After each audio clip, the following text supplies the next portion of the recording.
a country with over 1 billion people, thousands of years of history, and the world's spiciest food. But behind the saris, samosas, and sacred rivers is a military that's so vast, so capable, and so battle-ready, you'd think it was coded by a Marvel villain. This is not the India you think you know.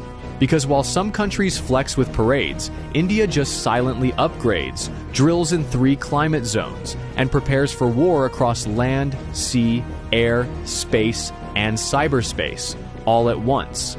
So buckle up, because India's military might, it's on another level. Let's talk geography, because India doesn't live in a quiet cul-de-sac. It's in the world's most intense neighborhood. To the north, you've got China, nuclear-armed, high-altitude, and constantly eyeballing mountain borders. To the west, Pakistan, with decades of tension and history that could fill its own Netflix series. To the east, jungle borders with Myanmar, insurgent hotspots, and some of the toughest terrain on Earth. And to the south, the Indian Ocean, where everyone from the US Navy to Chinese submarines likes to just hang out. In other words, India is surrounded by drama. But here's the twist. While most countries would freak out, India builds a defense force designed for permanent pressure. Because peace is nice, but being unbreakable, that's better. India's army isn't just big, it's seasoned. With over 1.2 million active personnel and hundreds of thousands in reserve, it's one of the largest standing armies on the planet. But this isn't just about numbers, it's about experience. While some armies do war games in the desert once a year, Indian soldiers are literally fighting real skirmishes in the Himalayas, guarding borders at minus 30 degrees Celsius, and tracking insurgents through monsoon-soaked jungles. Imagine doing combat patrols with frozen eyelids or humidity so thick your socks turn into soup. That's Tuesday in the Indian Army. And then we get to the elite units. Para-SF, India's special forces that train to jump into war zones from 30,000 feet up.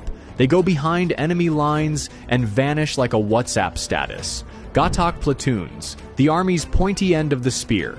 First in, last out, always loud. RR, Rashtriya Rifles. Fighting counterinsurgency operations 24/7. Not hypothetical, not training. Real combat, real bullets, real stakes. And they're not just trained for ground warfare. They're trained for multi-front conflict, from urban environments to mountain peaks higher than most planes fly. You want gritty? India's army defines it. Now let's talk sky supremacy.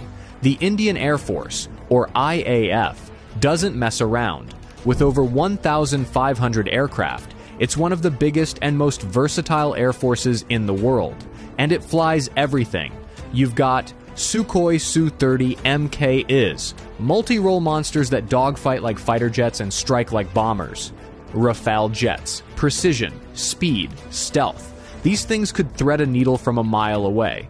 Tejas, India's indigenous fighter jet that proves "Make in India" also means mess with me and perish. Oh, and the pilots? They train at altitudes where oxygen is a suggestion, and landing strips are made of ice. But IAF's strength goes beyond jets. You've got AWACS for battlefield surveillance, airborne refueling tankers for long-range operations, and missile systems that give enemy aircraft approximately 0 chances. In a real conflict, India could deploy squadrons to multiple theaters, rain down firepower from 3 directions, and still have jets in reserve. And did I mention they once bombed a terrorist camp 80 kilometers into another country, casually flew back and said, "Yup, we did that"? Yeah, they don't bluff. Now, let's go aquatic. India's Navy is the silent assassin of South Asia. It guards over 7,500 kilometers of coastline, controls key shipping lanes in the Indian Ocean, and has eyes on every passing vessel.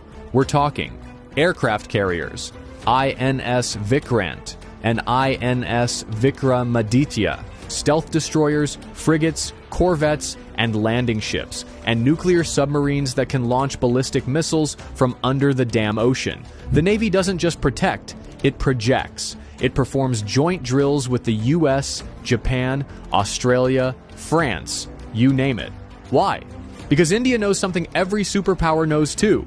Whoever controls the Indian Ocean controls trade, and India has home field advantage. Plus, if things ever go nuclear, the Navy has INS Arihant, the nuclear-powered submarine with second strike capability, meaning, even if everything else is taken out, India can still end you from under the waves. Their missile arsenal is no joke. Agni series. These are not firecrackers. They're long-range nuclear-capable ballistic missiles. BrahMos, one of the fastest cruise missiles in the world, co-developed with Russia. It hits targets faster than most people hit the snooze button. And they're not stopping there. India is investing in hypersonic tech, anti-satellite weapons, AI-enabled drones, and space surveillance. You know that time India shot down its own satellite in orbit just to prove it could?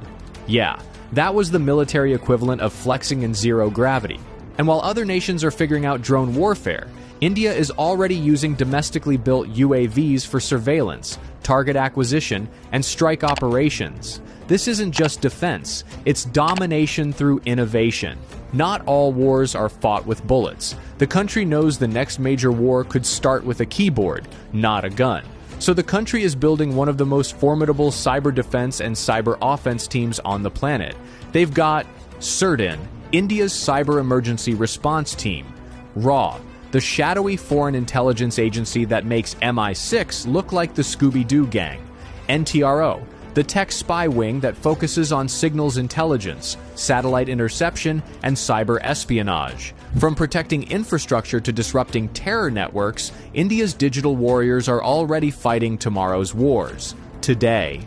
Here's the final boss level.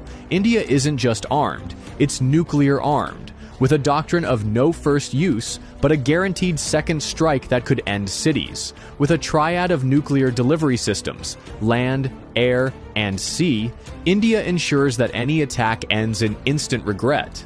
But the real strength? Resilience. India has fought multiple wars, faced insurgencies, and bounced back from terror attacks without crumbling. Its soldiers are battle-tested, its people are proud, and its doctrine is clear. We don't want war, but if you bring it, we finish it. So, yeah, next time someone says India is just software engineers, spicy food, and spiritual gurus, remind them it's also one of the largest, most experienced militaries in the world, a nuclear power with cutting-edge tech, a regional powerhouse with global reach, and a nation that trains for every possible threat, just in case the unthinkable becomes real. And while India believes in peace, it's fully prepared for war. Hit that like button if you learned something new. Subscribe if you want more military deep dives like this. And remember, never underestimate quiet strength, especially when it has 1.4 billion people behind it. Until next time, stay smart, stay curious, and maybe don't pick a fight with India.